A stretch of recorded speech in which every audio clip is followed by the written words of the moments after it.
میرا علم چلا جائے گا، میری زندگی چلی جائے گی، میری روح اس کے ساتھ چلی جائے گی، لہذا میرا بستہ جو ہے مجھے واپس دے دو، میرا بستہ مجھے واپس دے دو۔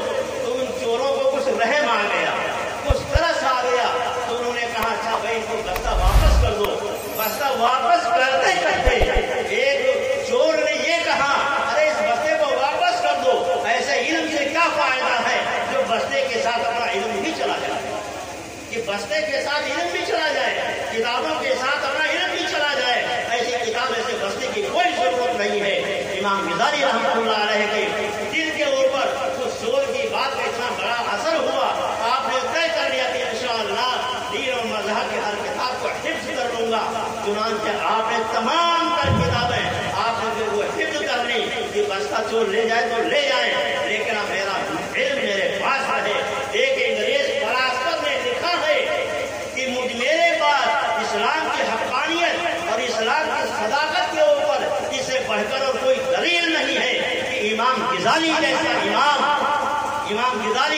امام اس نے جو ہے اپنے مذہب کی تمام کتابوں کو حفظ کیا ہے، یہ اسلام کی صداقت کی دلیل ہے۔ تو میرے بھائیوں میرے بزرگوں، یہ علم کوئی ایسی چیز نہیں ہے، یہ علم اس کا سیکھنا سکھانا یہ اپنے مذہب کے سچا ہونے کی دلیل ہے۔ ہم سب آئیے مل کر کے عہد اور ارادہ کریں کہ انشاءاللہ علم سے ہم سرمایہ بھی انحراف نہیں کریں گے، علم اور علم سے متعلق جتنی بھی چیزیں ہیں ہم انشاءاللہ ان کی قدر و قیمت کریں گے۔ اللہ تعالیٰ سے دعا ہے اللہ تعالیٰ ہم سب کو صحیح سمجھ عطا فرمائے اور علم کی قدردانی اللہ تعالیٰ ہم سب کو نصیب فرمائے، اور جو کوتاہیاں علمی معاملات میں ہم سب سے سرزد ہوئی ہیں اللہ تعالیٰ ان کوتاہیوں کو چاہے درگزر فرمائے اور ہم سب کو علم صحیح عطا فرمائے، عقل سلیم عطا فرمائے اور علم کی قدردانی کرنے کی توفیق عطا فرمائے۔ وآخر دعوانا